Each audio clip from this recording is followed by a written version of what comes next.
Hello, everybody. My guest for this episode is Mark Blyth. He is the William R. Rhodes Professor of International Economics at the Watson Institute of International and Public Affairs at Brown University. I had a very limited time with Mark for this episode. He's very busy, but he has a uncanny ability of hammering his way through many topics really fast, really at a rate that James Bond is able to knock off fourth-rate mercenaries in black jumpsuits.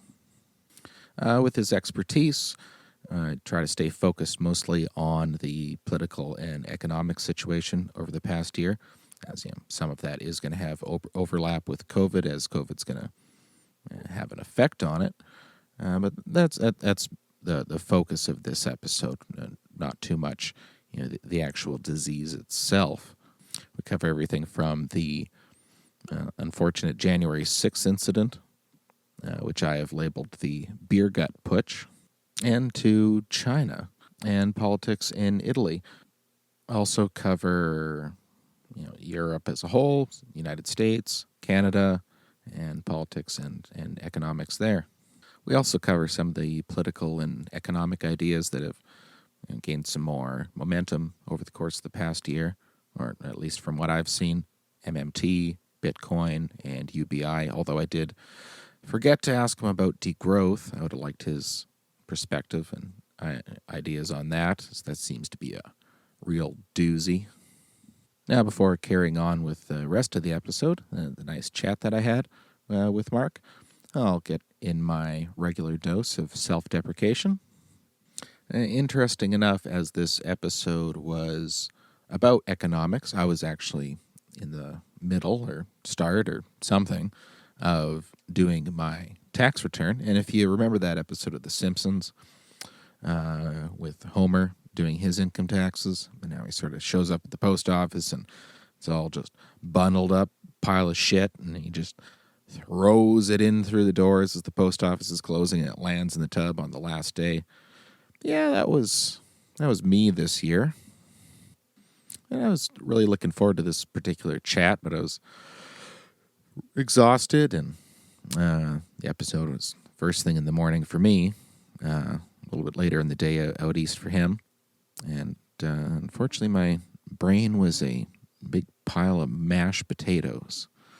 So, bear with me on this episode. I felt like I was even more slow-witted and dumb than usual. But then again, too, you're not coming to this program for my great finesse and intellectual depth. And that's certainly what the guests are for. And as with most of the episodes, you don't have to put up with me too much, and guests really take the reins. And as always, there's a lot of great things coming from that end. And then, as mentioned at the very beginning of the chat that we have, Mark has a kind of sort of new book, came out I think, a little over a year ago now, maybe 13 months ago, called Angrynomics, that he co-wrote with Eric Lonergan. And I went through before the chat with his great book on austerity, called Austerity, The History of a Dangerous Idea, that he wrote 10 years ago. So if you like what you hear in this episode, I recommend you go pick up his books. They're absolutely fantastic. And I find his writing style is similar to his spoken delivery. Entertaining, hilarious, and very intelligent. And then we also talk about his idea of the Mustang and the Volvo, which we touch on at the beginning and then get into more detail at the end. And so if you go on YouTube, type that in his name, you'll find a nice little video made on him about his economic idea of the Mustang and the Volvo. So check that out too. Anyway, that's enough of me and my rambling and crap for the day. So enjoy the talk with Mark Blyth. Cheers, guys.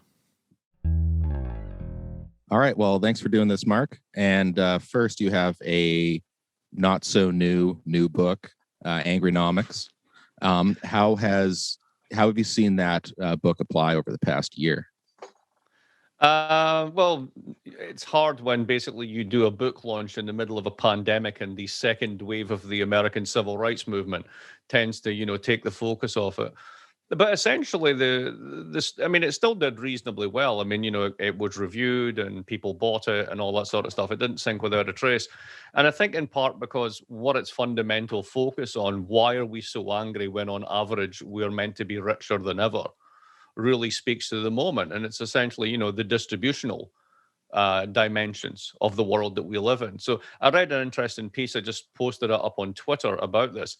Alan Jacobs, who's a political scientist, and his colleagues have just done this paper in the American Political Science Review about the bias that's in economic news reporting. And the economic news reporting is biased because of lots of things to do with the way the journalists are trained and all the rest of it these days and how newsrooms have been cut. But theirs is much simpler. It's a focus on aggregate statistics. Right. And if you focus on the aggregate, if you focus on the average, then basically there's this assumption that like it's a rising tide lifts all boats. And what you actually find is a world in which 90% of the tide is affecting 10% of the boats. And then you're reporting on that as if it's an average. So it's those types of dynamics that we were trying to tap into and try and explain the feeling of sort of anger, frustration, ennui, angst, everything that is piled on increasingly to larger and larger numbers of people, and how that creates what we call angrynomics. Gotcha. Now, do you see that, everything that you guys wrote about in that book has really just gotten worse over the course of the past year? I don't know if it's gotten worse, and actually I don't think it has gotten worse, and here's why. So two things. The obvious one is, the pinnacle of angrynomics, if it's not just cultural resentment and it's not just racism, and I don't think that those things are on and of themselves wholly satisfactory explanations, was of course the events of January the 6th. Right, where you had the predominant sort of socioeconomic characteristic of the people who were involved in those affairs, shall we say, is kind of petty bourgeoisie to lower middle class, to lower upper middle class, right? They're sort of and hugely white, right? So kind of like the put upon propertied classes. Not the 10% that have run off with everything, but absolutely not the working classes as well. There's a fair smattering of that in there. And what is the primary motivation there? Essentially, this feeling that there's this corrupt elite in DC and elsewhere and on the coasts that have run off with everything, that can send their kids to colleges that cost multiples of their income without even batting an eyelid, that think it's perfectly reasonable to spend $2 million on a house, and the neighborhood that they live in has been falling apart for 20 years, and pardon my language, no one gives a shit, right? So that's kind of like, if you will, the apotheosis of that moment. But there was something much more interesting going on beneath the surface, and that's to do with President Trump. So I don't know if you remember this, but back in 2017, Trump basically got into a Twitter war with his new appointee to the Federal Reserve, basically saying, don't you dare raise interest rates. And the reason they were raising interest rates is because Republicans, when they get into power, do not govern like Republicans in name. They run enormous deficits. They spend tons of money. And some of that actually stimulates the economy, and was beginning to, for the first time in forever, stimulate wage growth, real wage growth for the bottom 60%. And year on year from 2017 through 2020, real wages actually grew. Those people, in a sense, were getting more returns. They were actually increasing their take-home real wage. And that was salutary. And what that has done is it's encouraged the Federal Reserve to rethink its entire framework of how it thinks about inflation, right? In a sense, Trump won the argument. And what it's also done is encourage the Biden administration to embark upon this enormous, unprecedented, quote unquote, spending program. And the bet behind all this is essentially that we were wrong about how inflation's generated. There's tons of spare capacity. We know this because we never hit inflation targets, and because wages don't grow despite supposedly being at full employment. And the bet is this: if we can continually grow and systematically grow real wages for the bottom 60%, you don't get another January the 6th. And that's really the bet that they're making, that there is, in a sense, not just an economic cause, there is an economic cure to all of this. I would tend to be on that side of the river with them. I don't think it's the whole answer by any means, but it's certainly part of it. Now, on that point, like if assuming things keep getting better, but you can't really assume that. Like you don't really know what's going to happen in 6 weeks or 6 months. So maybe this is kind of a stupid thought experiment to even go down to begin with. But if a whole bunch of bad things keep happening, like let maybe there's a variant that escapes the vaccine soon or something like that, and those who just hoped it was going to be over by like 3 months ago get a really sad surprise. And a whole bunch of stimulus keeps happening. Does that sort of dismantle the plan that they have, or throw the Mustang off the road? It's an interesting one. I mean, again, it is imponderables, but let's walk through it. Let's say that there's a mutant Brazilian, Indian, British thing that comes along that busts through all the vaccine protections, and we're back in hell. Well, at that point, your relevant counterfactual is the following. Would it be better if we then stopped spending altogether? Right, listen, because that would be the counterfactual that needs to be answered is, how would that situation be improved if we just completely stopped, in fact, even reversed what they're doing just now? And it's not clear to me that it would be any better. Essentially, the airbags are needed even in the Mustang. But then there is the question of the fiscal limits, right? Basically, how long can you keep doing this? And when you're the global reserve asset and everybody else has to hold it and use it and all the rest of it, you do have a cushion that nobody else has. Like if you're a small open economy and you just go, we're just going to spend as much as we can, eventually people will say, rightly or wrongly, I don't think this stuff is worth what you think it is. It will be reflected in the exchange rate. Your imports will get more expensive. You'll end up with inflation, etc. But because the United States is the least small open economy on the planet, it can get away with that, and because it has the reserve currency and get away with that.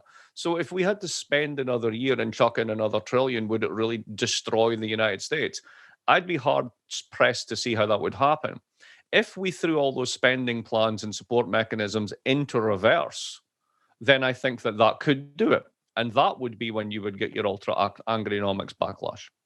Is from a big wave of austerity or lack of stimulus to try to counteract everything. Yeah, I mean, I hate this word stimulus, right? I mean, that made sense in the 1930s, right? Essentially, your economy had been flat on its back for 10 years. It was like a patient that needed stimulus. This is not stimulus. This is in the context of a pandemic, if you will, parachute payments. Right. This is insurance policy payouts, right? If you want to put it that way, right? It's not stimulus. Stimulus implies somebody running around sort of being stimulated, right? I'm so stimulated, right? No, that's not it. It's basically, it's keeping it alive because, it's been hit by a car. So, I think we should worry about the language on that as well as sort of, the mechanisms behind it. I agree. That is a much wiser way of putting it. Yeah. So then, you mentioned like the United States can really keep spending to quite a degree, being the reserve currency. So two other avenues of debt then. I think one thing that people look way too much upon is that level of government debt, and much less so on the household individual debt, which has really gone up in the United States and in sorry, throat's falling apart, I guess. And like in my country, in Canada, I've seen the household debt has just gone through the roof, as well as the public debt. Like this year, we've made Japan look lazy as far as debt increase has gone. So what do you see with this massive increase in household debt in pretty much every Western country except Australia? I think theirs actually went down quite a bit. And the increase in government debt in countries like Canada and the European Union.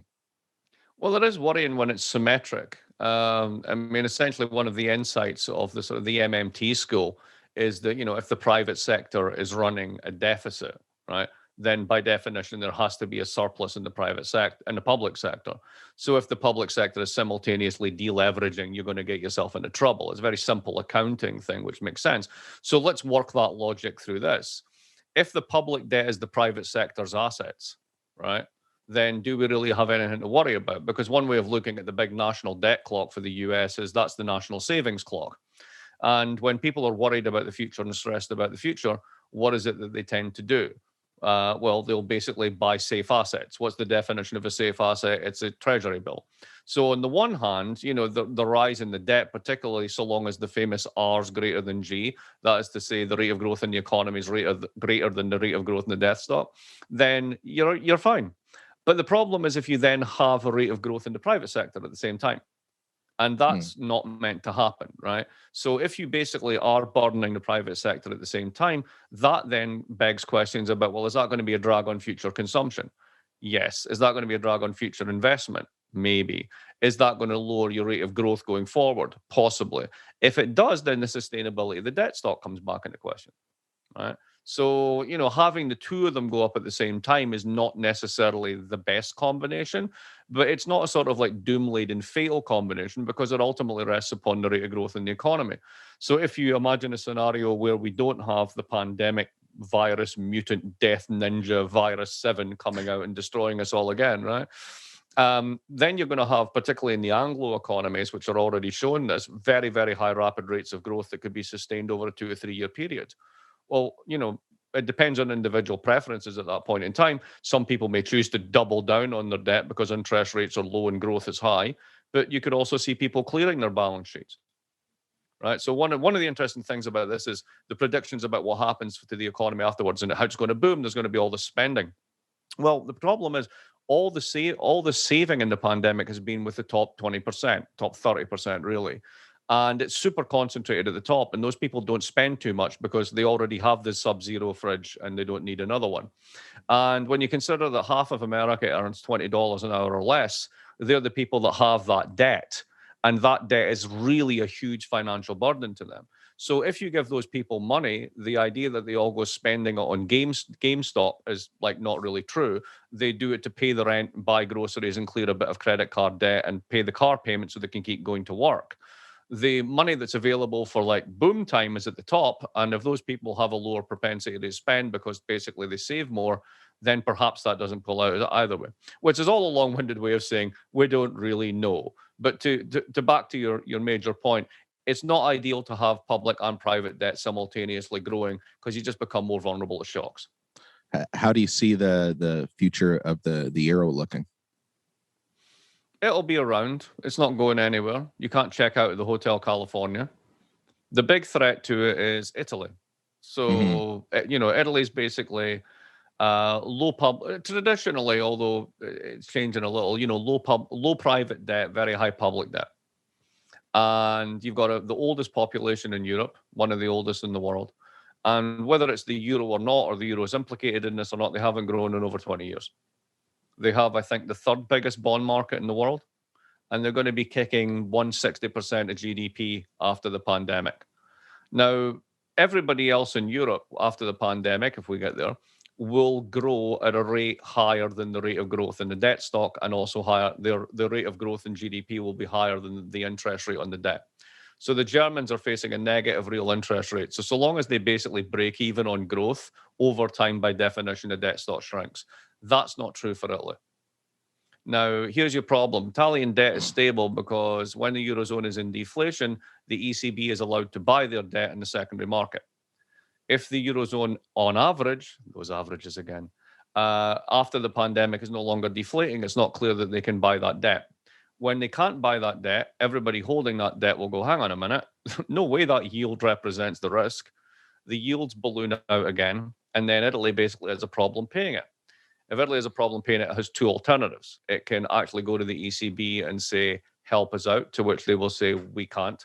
And then you can go to the ESM, the European Stability Mechanism, and actually ask for a loan to basically get what Draghi put together. It's called outright monetary transactions to basically buy the debt directly. The problem with both solutions is it's a bit like mutually assured destruction. Like when you go to OMT, you are telling everyone you're bankrupt. Mm-hmm. So once you've done that, basically everyone freaks out and you're going to get the panic you're trying to avoid by going to OMT. Realizing this, the ECB knows that it can't publicly come out of the gate and say, yeah, we'll support you, because it basically will have the same effect. But if it doesn't, then it just delays the problem, and ultimately they're going to have to clean up a bigger mess. So, if I was looking for a risk factor in Europe, it's basically Italy's growth rate relative to its debt. Well, that's not good, because you look at the political situation in Italy, and it's sort of going in that brown fabric sort of direction, And Yes, it is. My much quoted line on I'm opening a shirt factory in Milan, one color, brown. brown. Yeah, exactly. Well, the two largest parties, because the party system is so fragmented, are the people we used to call fascists, La Lega, and then the people who actually are fascists, the Fratelli d'Italia. So you put the two of them together with a centre-right coalition, even though the centre-right parties say that they'll never join them in a coalition, and then you have a very ugly government. Yeah. I guess on that note, something that just popped in my mind: how is that political movement, sorry, taken off so much in Italy, but like the Golden Dawn over in Greece are still like this peripheral, tiny thing? That's a really good question. One of the central questions: why is it the centre-right parties tend to be the ones that do well in these moments? I think part of it, if we go back to the sort of the January the 6th incident, shall we say, I never know what to call this. I hate to call it a putsch. It wasn't a putsch, right? Right. Storming the Capitol, just, it was, but it's also, it's not as if they had 20,000 troops with them, right? So anyway, we'll just call it the incident, right? Again, the socioeconomics of this, the French had a nice term coined in the 50s for that demographic, which were pugilists. So kind of petty bourgeois followers of a kind of soft a soft crypto fascist. No, somebody who's on the right, who basically was pulling together kind of stressed small businessmen and, the put upon middle classes who paid a lot of taxes, etc. And, that's the sort of the demographic that tends to appear and pop up in these moments. There's a bunch of economists based in Germany, Morris Schularlik and others, who have done a lot of work on this. And what they have figured out is that whenever you get big financial crises that rebound into private sector debt crises and periods of austerity, you get right-wing parties coming to power. And maybe this is sort of the association of sort of bankers being bailed out and normal people carrying the can. Think the Tea Party, right? So the legacy of the Tea Party runs right through to this. But those are the ones that get mobilized. Now, why is it? Perhaps because they're the ones that have the most to lose. Right, in a sense that they have some, but they don't have much, and they're very sensitive to losing it. Whereas the super rich are not, and the constituents of the left are not, because they don't have anything. And it could simply be the case that Greece got kind of defenestrated to such a degree. I mean, it lost 30% of GDP in a decade. That there's not much for the right to capitalize upon in terms of that strata that still has something. The country basically was so hard hit that essentially it doesn't have the raw material to capitalize on the resentment that's there. And that's just a completely wild hypothesis. I really have no idea if that's true, but it's perhaps one way of thinking about the problem. Oh, it's better than what I had, because I've just been no idea. So does that sort of how Germany's been doing over the past while, like not pretty good? Does that sort of explain then probably why the AfD is sort of stuck in that 11% area? Yeah. 10 to 12%. And it's also, why, I mean, German politics is a whole other bag, but I mean, essentially it used to be the case that the SPD was in trouble. I remember back in 2014, I think it was, the SPD's foundation gave me an award for my book on austerity. And I went over and I gave them a speech that they really didn't like, that basically said, I gave them a speech where, if you go on Jacobin, you'll find the whole speech. They put it up there. But basically I said, you guys are just going to get murdered because you're like the helper app for the center right. Nobody votes for a helper app. And you're going to keep doing this. And you're going to be basically into sort of single digits by the time my golden retriever's just turned up. There she is. Oh, you guys are going to be in single digits, if you carry on this way. And at the time it was like, it's ridiculous, whatever. Well, they're heading there. On the other hand, what you've got is the centre parties on the right, the same thing's beginning to happen to them. So it turns out that sort of, Merkel's stability politics really makes sense so long as everything's stable. But once it's unstable, you actually need to govern. You need to make choices. And it turns out that they're really not very good at that. Then you've got the underlying growth model, which has been powering German growth and Eurozone growth, which is based on exports. But it's exporting things like diesel engine cars, which basically, if you want to talk about assets that were not going to have much value in 10 years, that would be the definition. So, the Germans have got big problems ahead, even if they've managed to sort of avoid the worst of it so far. But, the Eurozone problem is it's basically a big deflationary engine that benefits exporters. Now, if those exporters are able to retool and invent and develop and sell green tech around the world that solves carbon problems, hello, go long Europe. But if you're still trying to sell me a Volkswagen Jetta with a diesel engine 10 years from now, forget about it. So could you see that being sort of the initiative possibly in the future in Germany? Because the Greens seem to be shooting to the moon lately.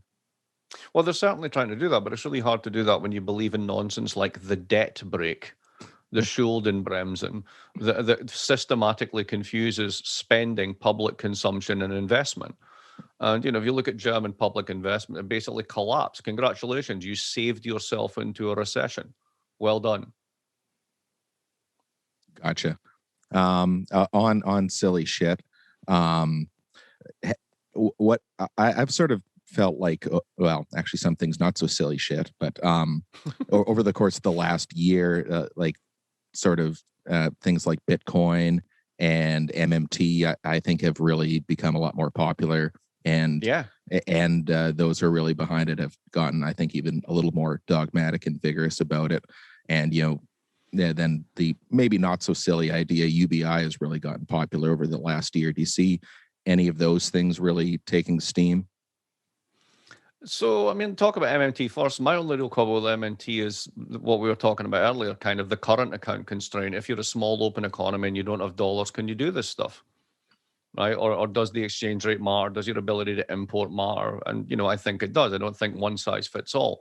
And the minute you have an economic theory where it basically, regardless of who you are, where you are, what size you are, and how you're governed, all you need is this one thing, you should be inherently suspicious, right, of any particular theory. I mean, all theories are fragile. That's not a fragile theory, right? Mm-hmm. So there's that. But credit to them. I mean, they talked the truth about deficits. They were very good on sort of the financial crisis. They said the QE was a non-event. It wasn't going to generate inflation the way people were expecting. They got a lot of the big stuff right when sort of arguably the mainstream kind of didn't. In fairness, however, so did all the old Keynesians. It's just that, they weren't online tweeting about it. So there's other people that were in that thing as well. In terms of Bitcoin, I mean, I think it works in the following sense. I glanced through the book, The Bitcoin Standard, which is a must read for how not to understand political economy. I mean, it literally is just a sort of ideological rant filled with this. Wow, that's an interesting take. Let's put it that way. But essentially, what it is what the Chinese called it, which is a digital gambling asset. And if you look at its volatility, the fact that why would I ever buy a coffee with this thing? Like, what is the marginal benefit to me switching out of dollars to buy a coffee with Bitcoin? I mean, it just makes no sense. But it does make sense as digital gold. And there are large numbers of people around the world who, rightly or wrongly, think that when you have an increase in base money, that axiomatically leads to inflation, which leads to the debasement of your currency. Therefore, you need a hedge. The hedge is gold. Gold is hard to get and overpriced. Bitcoin is or is not overpriced, depending on who you talk to. And there's a limit to the Bitcoin. So that means it's like gold. So therefore, you're buying it as an inflation hedge, right? I think that's a plausible story for lots of people. That's why it exists. When we consider that 80% of Bitcoin's owned by about 20 large players who benefit from most of the moves, I think, that argument begins to break down. But whatever, people will go for it. In terms of UBI, again, to me, my line on it is I'm very sympathetic to it, but I think that work is important for a whole variety of reasons.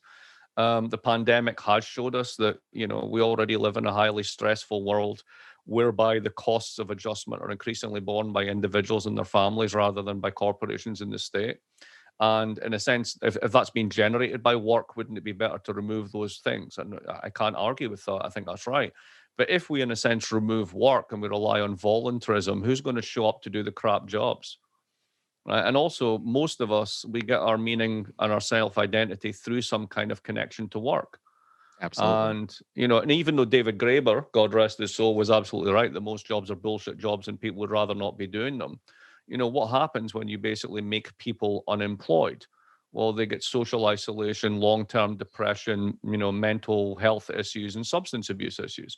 So I'm not convinced that sort of eliminating work, and of course that's not what the UBI people say, I understand that, but the alternative is to rely on a huge degree of job sharing, voluntarism, and etc. And I'm just not sure that we have the mechanisms or understand how to scale those things up into sort of like economy-wide projects, and maybe we'll have to, but it won't be because the robots are taking our jobs, because they're not. Yeah, which is the other one, and that one's just flatly false. Yeah, that's a big one. It really overstated that the robots are coming in a few years, and there's just going to be this mass wave of jobs disappearing. But on a couple points you touched in there, is it more possible if you keep the UBI low enough, and so it becomes more of a cushion? So if somebody says, "Hey, boss, you're a fucking dickhead. I don't want to work for you any. I don't want to work for you anymore," they can quit for 2 months and then find another job. No, as a wage floor, right? As a wage floor. But if you're going to do that, then you might as well go with the job guarantee. Oh, right. So in a sense, it's doing the same thing. Now, then you get into the problems of what's the downside with the job guarantee. Well, one is that, like, was it 75 million people voted for Trump? I don't think any of those people believe. I don't believe that any of those people believe that you should guarantee someone a job, right? And this is where it becomes down to fundamental values, right? We can argue about the legitimacy of values or not. I find it a bit of a fool's game. Values are values. The fact is, if 70 million people in your country think it's an absolutely terrible idea to guarantee people jobs and they should quote unquote earn them, I don't see how you make it happen if you're a democracy. Right? I just don't see how you get there to that point, right? So, again, as my other worry, to go back to the MMT stuff, is what happens when the Republicans get in charge. I mean, you set up a system where you take the Fed and the Treasury and you basically bind them together and you consolidate the balance sheet and you spend all this money and do this. Brilliant, so long as you have a permanent Democratic administration and everybody agrees with the priorities. Because what you've done is you've just basically told Republicans, we've got a magic machine where you never have to pay taxes. Oh, how do you think that's going to happen? There'll be no more income tax. Yeah. Right? So, you think you've got inequality problems now, just wait, right? So, there are sort of complications with each of these things, which while, I can go along 3/4 of the way with almost all of them, there's 1/4 of them that makes me go, hang on a minute. Yeah. And if there's, any sort of other crisis, or this crisis carries on over the next 2 years, the chance of you guys having more Republicans in is pretty high. Extraordinarily high, right? Yeah, and yeah. The redistricting that's going to go on, plus the gerrymandered redistricting, basically says that Biden has 2 years to do as much as possible and hope that it sticks and is really hard to reverse. Mm-hmm. That's basically what they're doing. They're just going bill after bill after bill because they know that window's closing.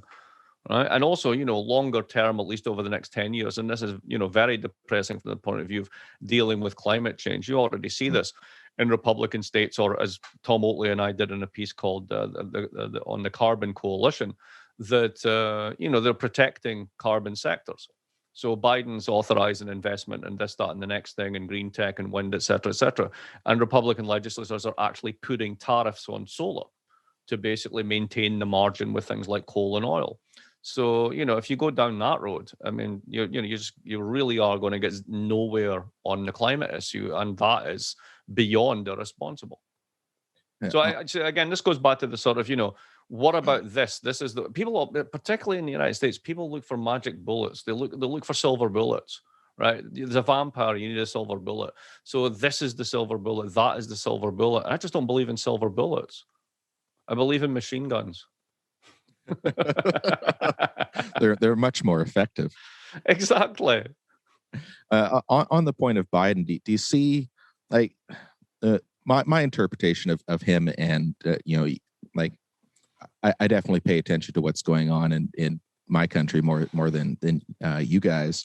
But do you think there's going to be a lot of changes as opposed to what really happened in, well, not just the United States, but pretty much all the Western world since the late 70s, sort of this neoliberalism across partisanship?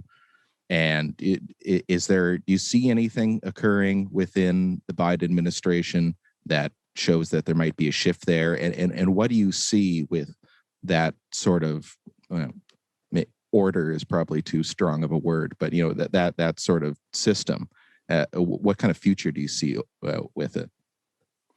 So I think in a sense it's already run its course and it never really had a pure form. I mean, although I've written extensively about kind of the politics of economic ideas, I've increasingly been drawn to a view of neoliberalism, quote unquote, as a series of practices, things that you do rather than things that you think.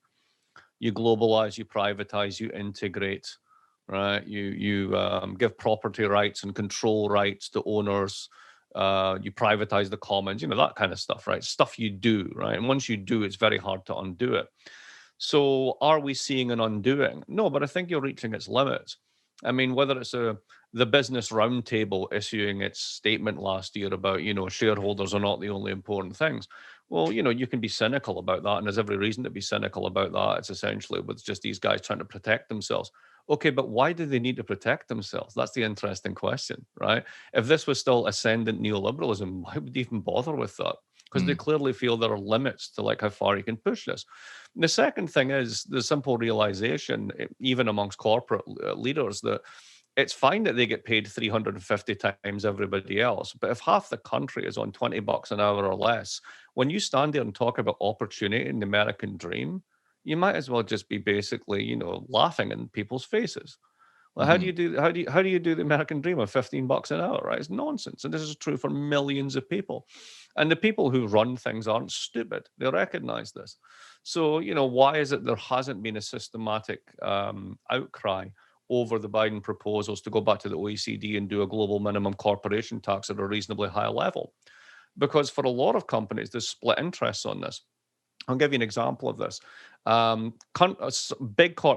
Domestic corporations in the US actually pay the headline tax for corporation tax, which when you add it all together for some firms can be about 30%.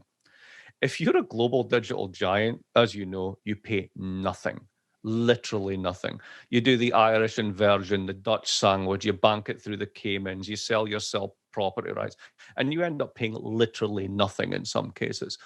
And for a lot of the investor class, an interesting question is, am I buying company X because they're awesome and they do brilliant things? Or are they just really good at tax avoidance? And what happens if you take that away? Right, then you get to the Warren Buffett one about you get to find out who's swimming naked when the tide goes out. So if you were to have a kind of genuine level playing field, but at a higher level, loads of companies would be able to absorb those costs, but it would actually blow up quite a few of that have just optimized taxes as a business model.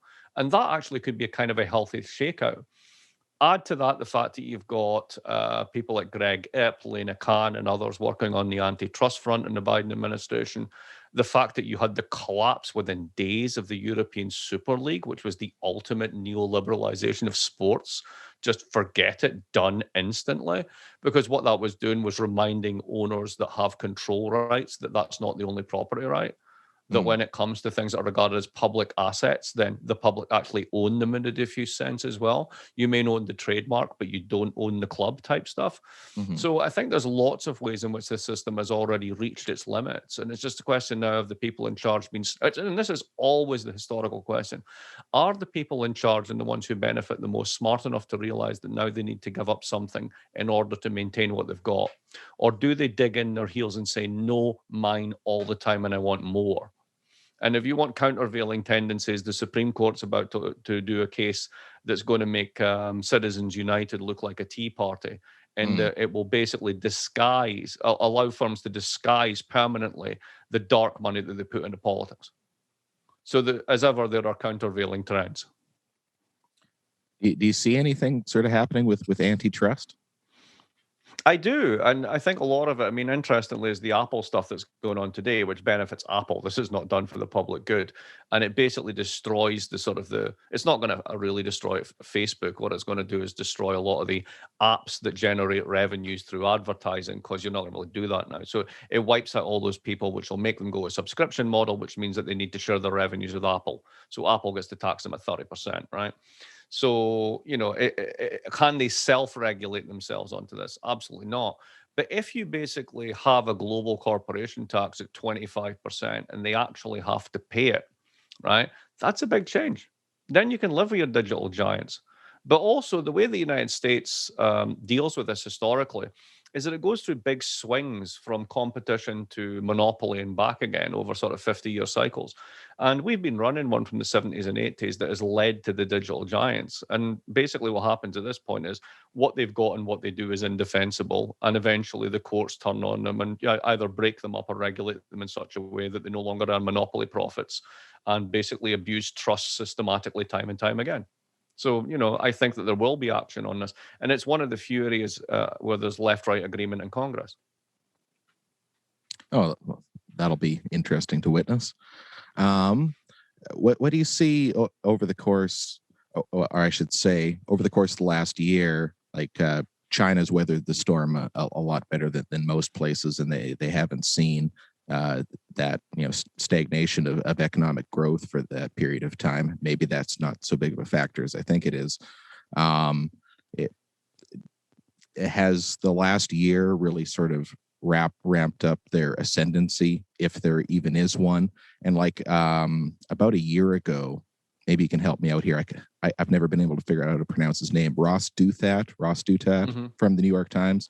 He wrote a piece saying that, you don't have to really worry about any sort of, oncoming Chinese hegemony or whatever because of the big population dip. Well, what I've seen in them doing in Africa, they seem to be more or less, coming in and buying a young population. How do you see the future of China over the next decade or so? Well, I'm not China expert, but let's start with they're not really buying a population because that's called slavery. Yeah. So, they're not doing that, right?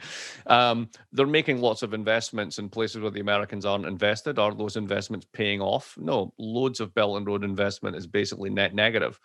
And yes, you've got control rights. If you don't pay for the port, we get to control the port. But is it really that important to have a port in the Horn of Africa when you don't have a blue water navy and you're 20 years away from having one? And what you really care about is controlling the states of Malacca and the South China Sea. Mm-hmm. So, Xi has been reining in a lot of these sort of foreign investment adventures because they're basically costing money and it's not clear what the gains are. And the second one is, they've done a terrible job over the past few years what with the incarceration of the Uyghur population, the rise of wolf warrior diplomacy, building islands, threatening neighbors, conducting exercises over Taiwan. Essentially, what's this for? So my sort of thing is I worry less about hegemonic rise and fall. I think all this is confusing correlation with causation. At the end of the day, if you put your money hat on, you say, what makes somebody a hegemon? Is the fact that their currency is valuable everywhere in the world. Have you ever held a 100 renminbi note? No. No. Are you likely to? No. Yeah. Right. So, to me, until you solve that problem, you can't really do it. How would you solve that problem? You would have to become a big importer. They're the world's second largest importer. Great. But they still sterilize dollars at the border. They still have capital controls. And they also know that if they were to lift those capital controls, the Chinese investor class, particularly now with the political crackdown under Xi and what happened to Jack Ma as the demonstration effect, all those houses in Vancouver, which are empty, would suddenly be filled. And That'd be all of nice. the money would come with them. Right. Well, that's basically sort of the nightmare scenario. So to me, they just can't internationalize their currency because they'll get too much capital flight and too much human capital flight. And, game's over. So, you're stuck with this kind of hothouse domestic economy that basically pisses off its neighbors. So the big one for me is the Taiwan thing. Is there a strategic play in there? Well, someone pointed out that one of the biggest problems China has is upgrading through the value-added chain. The way that it did its industrialization post-Mao was to open up special economic zones. Western firms come in, not just as firms, but with the whole supply chain. Chinese firms basically are the bottom feeders into this. They do the switches and the wires, and then the further up the food chain you go, the more Western it gets. And the way that they hope to break that down, and they did in part, was technology transfer deals, joint licensing agreements, theft, etc., etc. The way that every other developing country has done, I might add, it's nothing to do with China. I mean, this is what South Korea did. This is what Japan did, right? This is the standard playbook, right? But the problem is they just haven't got that far up. Now, one of the key things is sort of these very serious chip foundries that make the types of chips that are at the top of the food chain that you need for all the high tech applications. And I think there's 4 foundries in the world or something like that, maybe 5. and 3 of them are in Taiwan. And, literally, to quote Sarah Palin, I can see that from my desk. So, he might be very tempted to just think, I could just go there and take this whole thing. And by the time the Americans showed up, I'd have it all sewn up. And that would be true. The alternative would be for the Americans to violate their own terms of their freedom of navigation and actually park a carrier between the two places, which would be horrendously inflammatory to the Chinese sense of self. Could you imagine if basically Mexico was a Chinese ally, and like China basically put troops along the southern border of Mexico facing the United States? We'd go mental, right? So, I mean, it'd be a provocation of the same order. So there's no good solutions in here, and it all rests upon whether Xi's going to play a long game on this or actually thinks he can get away with an aggressive short game. And when I look at the way that Russia's behaving in the Donbass and elsewhere in general disruptive behavior, and the way that China is behaving now, I just don't see them as status quo actors anymore. And that, if you'd said to me, I said this in a conversation earlier last week, if you said to me 5 years ago, what's the biggest threat going forward for sort of the democracy of the world, I would say populism. And I still think that's an issue. But actually, I'd really have to weight the geostrategic threat now. And the problem with that one is it's much harder to price. Yeah, like I can't really figure out what would happen if China does try to cross into Taiwan, and what the United States would do. Well, if the United States does nothing, then it's a paper tiger. And essentially, China can then put missiles on the far side of Taiwan and basically say, you come within 1,000 miles, we'll knock out your carriers. If we ever called their bluff and they took out a couple of carriers, we'd have to stop because you don't want to sink the rest of the fleet. Do you then decide that you're going to basically do an island hopping campaign a la World War II, fight China and invade China? Well, let's just do the numbers on this, right? There's 330 million Americans. I think 35% are chronically obese, so they're not going to be taking part in any land invasion. Let's say that we could raise 5 million troops. Let's make it 10, right? You got a population of 1.4 billion.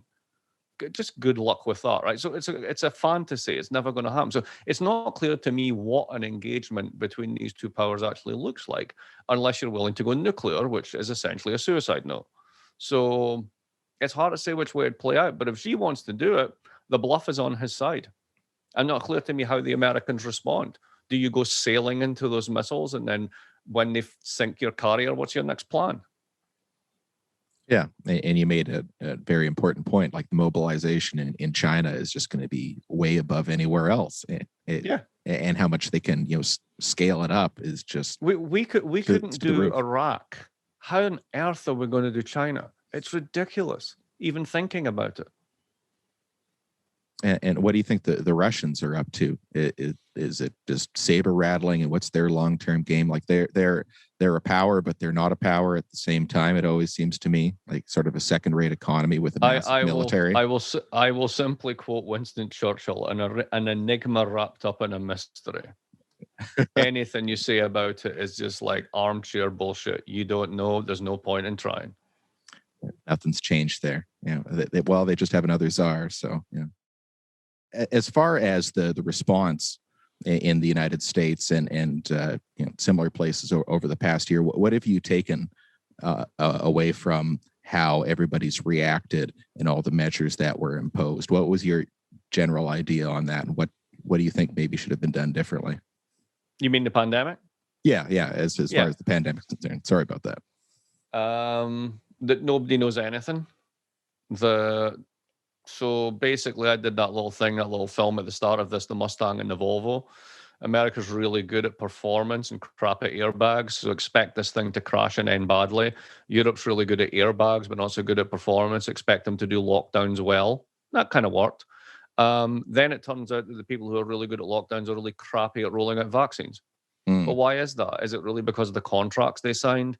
Is it because the complexity of EU decision making? Is it the fact that the Brits just had a singular advantage? They stopped trying to reinvent the wheel and use their National Health Service, which has offices everywhere so you can vaccinate everyone?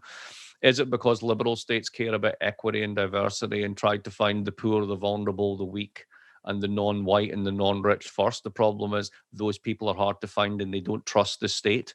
for good reason, so they don't come forward. So your vaccination campaigns in your blue states lag your red states, but now everybody's caught up. Ultimately, and then of course, we had all these. It's a great example of what Taleb calls the narrative fallacy. We had all these brilliant stories about what was going on, and we continue to have them. I've got two friends that are much more conservative than me, and we have this thing going on email about COVID, and I just find myself being completely on the fence with them all the time. But so much of this is driven by first principles because we don't know. They can find a study that shows what they want to show, that masks don't work. And I can find a study that shows what I want to show, that vaccination matters, or whatever it is, right? And that's what we're doing. We're basically data bombing to prove our first principles, rather than learning what's going on. So a great example of the narrative fallacy is India. So you got the tragedy of what's going on just now. Well, 6 months ago, here was the story that we'd concocted. They were younger. They weren't as obese. They had less cofactors, and they live outside a lot. And they already live with tons and tons of disease, so their immune systems are tougher than ours. A couple of other things, right? So that explains why India's done well and why we don't. Okay, so why is it doing badly now? Because it's not a new variant as far as we can tell that's doing it, right? Mm-hmm. So we just don't know. And what we do is we narrativize after the fact. And what makes that dangerous isn't just the narrative fallacy, it's the fact that we then selectively take bits of data to support our a priori political and philosophical views. And when you base what you're doing on that, you are, to quote Taleb again, essentially flying an aircraft with a broken altimeter, and you're refusing to look out the window to see what's going on because you have faith that the altimeter is right. Yeah, that how I've looked at the past years, you just have a bunch of people living in all their own universes. They're running parallel, but everything's completely different. And I think after this pandemic wraps up, whenever that is, that I have a hard time seeing everything get cleared up and any concise plan for the next pandemic being agreed upon, or any new plan really being set in stone, because you just have so many different people living in their own completely different realities, and as you mentioned, they're doing whatever they can to substantiate that reality, finding whatever they can. Do you see anything sort of resolving post-pandemic to try to do a proper post-mortem as to what happened, as well as coming up with a new plan to deal with the next inevitable pandemic? So I don't think it's impossible to imagine a future where you have a giant intergovernmental conference and we put some real resources behind it and we actually vaccinate everybody else, because we realize you can't just vaccinate yourself. But as you say, the countervailing tendencies on this are very, very strong. And, they're basically weaponized by, not just the fact that people live in different universes. We need to ask why they live in different universes. And it's because the effect of politicized media, it's the effect of social media, it's the effect of money in politics. I mean, a lot of this goes down to the fact that those at the very top of society at this current moment in time are pretty fearful that the tide is turning against them, that they've been able to basically take everything for 40 years and that might no longer be true. So there's a RAND study from the end of last year, adenine called Trends in Income 1979 to 2020.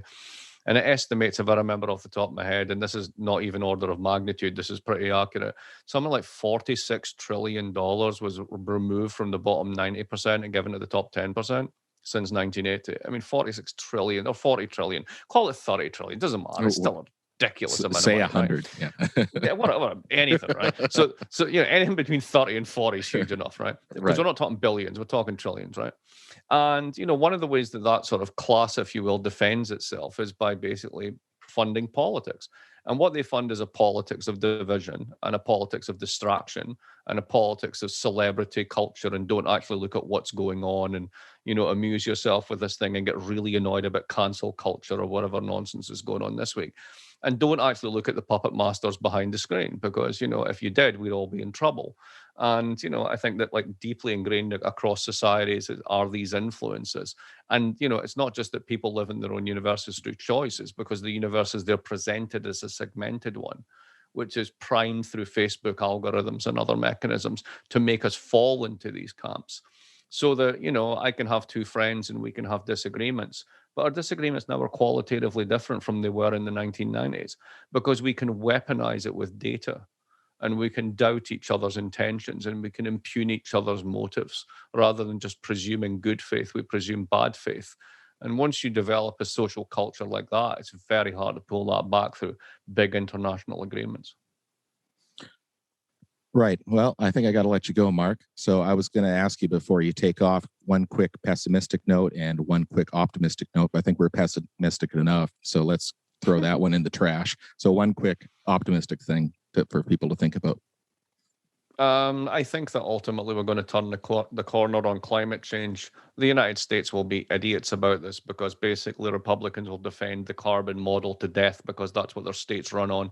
But eventually even they will change because they'll begin to realize that the only way you maintain capitalism in the 21st century and all that goes with it is if you basically decarbonize. And if you're not basically at the forefront of that revolution, you're going to be buying Chinese tech for the rest of your life. And I think that the American governing classes might actually come together on the realization that they don't want to be in that position.